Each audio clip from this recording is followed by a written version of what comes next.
ಲಸಿಕೆಗೆ ಕೋವಿನ್ ಆಪ್ ಅನ್ನ ಮಾಡಿಕೊಳ್ಳಲಾಗಿದೆ. ಮೊದಲ ಡೋಸ್ ಪಡೆದ ತಕ್ಷಣ ಈ ಸರ್ಟಿಫಿಕೇಟ್ ಅನ್ನ ಕೊಡಲಾಗುತ್ತೆ. ಯಾರು ಈ ಒಂದು ವ್ಯಾಕ್ಸಿನ್ ಅನ್ನ ಪಡ್ಕೊಳ್ತಾರೋ ಅವ್ರಿಗೆ ಭಾರತದ ಮಾದರಿಯನ್ನ ವಿದೇಶಗಳು ಕೂಡ ಅನುಸರಿಸ್ತಾ ಇದ್ದು, ದೇಶ ವಿದೇಶಗಳು ಕೂಡ ಲಸಿಕೆ ವಿಚಾರದಲ್ಲಿ ಅಪಪ್ರಚಾರವನ್ನ ಮಾಡ್ತಾ ಇವೆ. ಆದ್ರೆ ಈ ಯಾವ ಅಪಪ್ರಚಾರಗಳಿಗೂ ಕೂಡ ಕಿವಿ ಕೊಡಬೇಡಿ ಅನ್ನುವಂತಹ ಸಲಹೆಯನ್ನ ಕೊಡಲಾಗಿದೆ. ಮೊದಲ ಡೋಸ್ ಅನ್ನ ಯಾರು ಪಡ್ಕೊಳ್ತಾರೆ ಅಂತಹ ವ್ಯಕ್ತಿ ಈ ಸರ್ಟಿಫಿಕೇಟ್ ಅನ್ನ ಪಡೆದುಕೊಳ್ತಾರೆ. ಕೋವಿನ್ ಆಪ್ ನಲ್ಲಿ ಸಂಪೂರ್ಣ ಮಾಹಿತಿಗಳು ಕೂಡ ಅವರದ್ದು ಶೇರ್ ಆಗಿರುತ್ತೆ. ನಂತರ ಎಷ್ಟು ದಿನಗಳ ಅಂತರದಲ್ಲಿ ಅವರು ಎರಡನೇ ಡೋಸ್ ಅನ್ನ ಪಡೆದುಕೊಳ್ಬೇಕು, ಮುಂದಿನ ಅವರ ಆರೋಗ್ಯದ ಸ್ಥಿತಿಗತಿ ಏನು, ಇದೆಲ್ಲವೂ ಕೂಡ ಕೋವಿನ್ ಆಪ್ ಮೂಲಕವೇ ಫಾಲೋ ಅಪ್ ಮಾಡಲಾಗುತ್ತೆ. ದೇಶದ ಇಷ್ಟೂ ಜನರಿಗೂ ಕೂಡ ಲಸಿಕೆಯನ್ನ ಕೊಡಬೇಕು, ಅದಕ್ಕೊಂದು ಸಿಸ್ಟಮ್ ಇರಬೇಕು ಅಂತ ಅಂದ್ರೆ ಈ ಆಪ್ ಗಳನ್ನು ಅನುಕೂಲ ಮಾಡಿಕೊಳ್ಳೋದಕ್ಕಾಗಿ ನಮ್ಮ ದೇಶದಲ್ಲಿ ಕೋವಿನ್ ಆಪ್ ಅನ್ನ ಮಾಡಲಾಗಿದ್ದು, ಇದೇ ರೀತಿಯ ಮಾದರಿಯನ್ನ ವಿದೇಶಗಳು ಕೂಡ ಅನುಸರಿಸ್ತಾ ಇವೆ. ಯಾರು ವ್ಯಾಕ್ಸಿನ್ ಅನ್ನ ಪಡ್ಕೊಂಡಿದ್ದಾರೆ ಅವರ ಫಾಲೋ ಅಪ್ ಹೇಗೆ, ಅವರ ಮಾಹಿತಿಗಳು ಹೇಗೆ, ಇದೆಲ್ಲವನ್ನು ಕೂಡ ಈ ಕೋವಿನ್ ಆಪ್ ಮೂಲಕ ಪಡ್ಕೊಳ್ಬಹುದಾಗಿದೆ. इसके लिए आधुनिक टेक्नोलॉजी नाम का एक डिजिटल प्लेटफॉर्म भी बनाया गया है. आधार की मदद से लाभार्थियों की पहचान भी की जाएगी और उनको दूसरी डोज समय पर मिले, ये भी सुनिश्चित किया जाएगा. मेरा आप सभी से विशेष आग्रह रहेगा कि टीकाकरण से जुड़ा रियल टाइम डेटा कोविन पर अपलोड हो, ये सुनिश्चित करना है. इससे जरा सी चूक भी इस मिशन को नुकसान पहुंच सकता है. कोविन पहले टीके के बाद एक डिजिटल वैक्सीनेशन सर्टिफिकेट जनरेट करेगा. लाभार्थी को यह सर्टिफिकेट टीका लगाने के बाद डिजिटली तुरंत देना जरूरी है, ताकि उसे सर्टिफिकेट लेने के लिए फिर न आना पड़े. किसको टीका लग चुका है ये तो इस सर्टिफिकेट से पता चलेगा ही, साथ ही दूसरी डोज उसको कब लगेगी इसके रिमाइंडर के रूप में भी ये काम करेगा.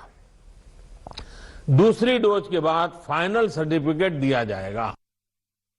दुनिया के सबसे बड़े चुनाव और देश के कोने कोने तक पहुंचकर मतदान की सुविधा देने का भी हमारे पास एक बहुत ही अच्छा अनुभव है. इसके लिए जो बूथ स्तर की रणनीति हम बनाते हैं, उसी को हमें यहां भी प्रयोग में लाना है.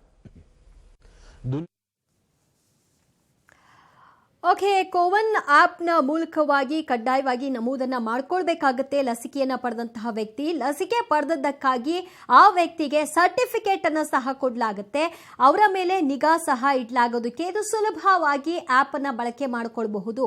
ಇನ್ನು ಎರಡನೇ ಡೋಸ್ ಯಾವಾಗ ಆ ವ್ಯಕ್ತಿಗೆ ಸಿಗುತ್ತೆ ಅಂದ್ರೆ ಕೊರೋನಾ ಲಸಿಕೆಯನ್ನ ಪಡೆದಂತಹ ವ್ಯಕ್ತಿಗೆ ಯಾವಾಗ ಎರಡನೇ ಡೋಸ್ ಅನ್ನೋದು ಕೂಡ ಈ ಆಪ್ನ ಮೂಲಕವೇ ಅಪ್ಡೇಟ್ ಆಗಿರುತ್ತೆ. ಸೊ ಇದನ್ನ ಫಾಲೋ ಮಾಡಲಿಕ್ಕೆ ಅನುಕೂಲ ಆಗುತ್ತೆ. ದೇಶದಲ್ಲಿ ನಾವು ಈಗಾಗಲೇ ಚುನಾವಣೆಯನ್ನ ಯಾವ ರೀತಿಯಾಗಿ ಎದುರಿಸ್ತಾ ಇದ್ದೀವೋ ಅದೇ ರೀತಿಯಲ್ಲಿ ಭೂತ್ ಮಾದರಿಯಲ್ಲಿ ಲಸಿಕೆಯನ್ನ ಹಂಚಿಕೆ ಮಾಡಿಕೊಳ್ಳೋದಕ್ಕೂ ಕೂಡ ತಯಾರಿಗಳು ಆಗಿದೆ ಅನ್ನುವಂತಹ ವಿವರಣೆಯನ್ನ ಇವತ್ತು ಪ್ರಧಾನಿ ನರೇಂದ್ರ ಮೋದಿ ಅವರು ಮಾತನಾಡೋ ಸಂದರ್ಭದಲ್ಲಿ ಹಂಚಿಕೊಂಡಿದ್ದಾರೆ. ಮತ್ತಷ್ಟು ಮಾಹಿತಿ ಪಡೆಯೋಣ ನಮ್ಮ ಪ್ರತಿನಿಧಿ ಶಬೀರ್ ಇಂದ. ಶಬೀರ್, ಕೋವಿನ್ ಆಪ್ ವಿಚಾರವಾಗಿ ಮಾತನಾಡ್ತಾ ಇದ್ರು ಪ್ರಧಾನಿ ನರೇಂದ್ರ ಮೋದಿ ಅವರು. ಕೋವಿನ್ ಆಪ್ ಎಲ್ಲರಿಗೂ ಮಾದರಿಯಾಗಿದೆ ಅಂತ ಅಂತಿದ್ರು. ಹಾಗಿದ್ರೆ ಇದರ ಡಾಟಾ ಸಂಗ್ರಹ ಮಾಡೋದ್ರಲ್ಲಿ ನಾವಷ್ಟು ಯಶಸ್ವಿಯನ್ನ ಆಗ್ತಾ ಇದ್ದೀವಿ ಅಂತ ಇದು ಮುಂಚಿತವಾಗಿ ಕನ್ಫರ್ಮ್ ಮಾಡ್ತಿದ್ಯಾ ಹೇಗೆ? ಖಂಡಿತವಾಗ್ಲೂ ದಿವ್ಯಾ, ಯಾಕಂದ್ರೆ ಈಗಾಗಲೇ 1 ಕೋಟಿ ಆರೋಗ್ಯ ಕಾರ್ಯಕರ್ತರಿಗೆ ವ್ಯಾಕ್ಸಿನ್ ಅನ್ನು ಹಂಚಿಕೆ ಮಾಡೋ ನಿಟ್ಟಿನಲ್ಲಿ ಈಗಾಗಲೇ ಕೇಂದ್ರ ಸರ್ಕಾರ ಕೋವಿನ್ ಆಪ್ಗೆ ದತ್ತಾಂಶವನ್ನ ದಾಖಲು ಮಾಡಿರುವಂತದ್ದು. ರಾಜ್ಯ ಸರ್ಕಾರಗಳು ಕೊಟ್ಟಂತ ಮಾಹಿತಿಯನ್ನ ಆಧರಿಸಿ ಈ ಒಂದು ದತ್ತಾಂಶವನ್ನ ಕೋವಿನ್ ಆಪ್ಗೆ ಈಗಾಗಲೇ ಅಪ್ಲೋಡ್ ಮಾಡಲಾಗಿದೆ. ಇದ್ರ ಜೊತೆಗೆ ಇತ್ತೀಚೆಗೆ 3 ಡ್ರೈ ರನ್ ನಡೆಸಿದಂತ ಸಂದರ್ಭದಲ್ಲೂ ಕೂಡ ಕೋವಿನ್ ಆಪ್ ನ ಸಮರ್ಪಕವಾಗಿ ಕೆಲಸ ಮಾಡುತ್ತಾ ಇಲ್ವಾ ಅನ್ನೋದಕ್ಕೆ ಸಂಬಂಧಪಟ್ಟಂತೆ ಪರಿಶೀಲನೆಯನ್ನ ಕೂಡ ನಡೆಸಲಾಗಿತ್ತು. ಈ ಸಂದರ್ಭದಲ್ಲಿ ಕೋವಿನ್ ಆಪ್ ಸಾಕಷ್ಟು ಸಕ್ಸಸ್ಫುಲ್ ಆಗಿ ಕೆಲಸ ಮಾಡಿರುವಂತದ್ದು. ಫಾರ್ಮಾ ಕಂಪನಿಗಳಿಂದ ವ್ಯಾಕ್ಸಿನ್ ಬರುವಂತ ಹಂತದಿಂದ ಹಿಡಿದು ಅದನ್ನ ಪ್ರತಿಯೊಬ್ಬ ವ್ಯಕ್ತಿಗೂ ಕೂಡ ಹಂಚಿಕೆ ಮಾಡಿ ಅವರಿಗೆ ವ್ಯಾಕ್ಸಿನ್ ನೀಡಿರುವ ಬಗ್ಗೆ ಪ್ರಮಾಣ ಪತ್ರ ನೀಡುವವರೆಗೂ ಕೂಡ ಸಮರ್ಪಕವಾಗಿ ಎಲ್ಲಾ ಹಂತದಲ್ಲೂ ಕೂಡ ಆ ಆಪ್ ಕೆಲಸ ಮಾಡ್ತಾ ಬಂದಿರುವಂತದ್ದು. ಹೀಗಾಗಿ ಯಾವುದೇ ರೀತಿಯಾದಂತಹ ಗೊಂದಲಗಳಿಲ್ಲದೆ ಯಾರಿಗೆ ವ್ಯಾಕ್ಸಿನ್ ಕೊಟ್ಟಿದ್ದೀವಿ, ಯಾರಿಗೆ ವ್ಯಾಕ್ಸಿನ್ ಕೊಟ್ಟಿಲ್ಲ ಅನ್ನೋದಕ್ಕೆ ಬೈಫರಿಕೇಶನ್ ಮಾಡಕ್ಕೆ ಈ ದತ್ತಾಂಶ ಸಾಕಷ್ಟು ಲಾಭ ಆಗುತ್ತೆ. ಹಾಗಾಗಿ ಕೋವಿನ್ ಆಪ್ ಎಲ್ಲಾ ದೇಶಗಳಿಗೂ ಕೂಡ ಮಾದರಿಯಾಗಿದೆ ಅಂತ ಪ್ರಧಾನಮಂತ್ರಿ ನರೇಂದ್ರ ಮೋದಿ ಅವರು ಹೇಳಿರುವಂತದ್ದು. ಅದರ ಪರಿಶೀಲನೆಯನ್ನು ಕೂಡ ಈಗ ಮಾಡಲಾಗಿದೆ. ಅದು ಸಾಕಷ್ಟು ಯಶಸ್ವಿಯಾಗಿ ಕೆಲಸ ಮಾಡಿದೆ. ಹೀಗಾಗಿ ಮುಂದಿನ ದಿನಗಳಲ್ಲಿ ಯಾವಾಗ ವ್ಯಾಕ್ಸಿನ್ ಹಂಚಿಕೆ ಮಾಡಲಿಕ್ಕೆ ಶುರು ಮಾಡ್ತೀವಿ ಜನಸಾಮಾನ್ಯರಿಗೆ, ಅವಾಗಲೂ ಕೂಡ ಇದು ಮತ್ತಷ್ಟು ಸಮರ್ಪಕವಾಗಿ ಕೆಲಸ ಮಾಡಲಿದೆ ಅನ್ನೋ ಒಂದು ಭರವಸೆಯನ್ನು ಅವರು ಕೋವಿನ್ ಆ್ಯಪ್ಗೆ ಸಂಬಂಧಪಟ್ಟಂತೆ ಹೇಳಿದ್ರು. ಥ್ಯಾಂಕ್ ಯು ಶಬೀರ್ ನಿಮ್ಮೆಲ್ಲ ಮಾಹಿತಿಗೆ. साथियों, वैक्सीन और टीकाकरण की इन बातों के बीच हमें ये भी याद रखना है कि कोविड से जुड़े जो प्रोटोकॉल इस पूरी प्रक्रिया के दरमियान भी बनाए रखना है. थोड़ा सा भी लूजनेस नुकसान कर सकता है. और यही नहीं, जिनको टीका लगाया जा रहा है वो भी संक्रमण को रोकने के लिए जो सावधानियां हम लेते रहे हैं उनको फॉलो करते रहे. ये सुनिश्चित करना ही होगा. ಅಪಪ್ರಚಾರಕ್ಕೆ ಆದ್ಯತೆಯನ್ನ ಕೊಡುವುದು ಸೂಕ್ತವಲ್ಲ. ಈ ಲಸಿಕೆ ಅಭಿಯಾನಕ್ಕೆ ಯಾವುದೇ ಅಡೆತಡೆಗಳು ಮಾಡುವಂತಹ ಪ್ರಯತ್ನಗಳು ಸಹಜವಾಗಿ ಆಗತ್ತೆ. ಅದೆಲ್ಲವನ್ನು ಕೂಡ ಬದಿಗೆ ಒತ್ತಿ ಈ ಅಭಿಯಾನ ಯಶಸ್ವಿಗೊಳಿಸಬೇಕಾದಂತಹ ಜವಾಬ್ದಾರಿ ಇದೆ. ಆ ರೀತಿಯಾಗಿ ನಿಭಾಯಿಸಿ ಅನ್ನುವಂತಹ ಸಲಹೆಯನ್ನು ಕೂಡ ಕೊಡಲಾಗಿದೆ ಇವತ್ತಿನ ಈ ಭಾಷಣದಲ್ಲಿ. ಜೊತೆಗೆ ಕೋವಿನ್ ಆಪ್ ವಿಚಾರವಾಗಿಯೂ ಕೂಡ ಪ್ರಧಾನಿ ನರೇಂದ್ರ ಮೋದಿ ಅವರು ಮಾತನಾಡಿದ್ರು. ಕಡ್ಡಾಯವಾಗಿ ಕೊರೋನಾ ಲಸಿಕೆಯನ್ನ ಪಡೆಯುವಂತಹ ವ್ಯಕ್ತಿಯ ಮಾಹಿತಿಗಳು ಆ ಒಂದು ಕೋವಿನ್ ಆ್ಯಪ್ನಲ್ಲಿ ನಮೂದಾಗಿರಬೇಕು.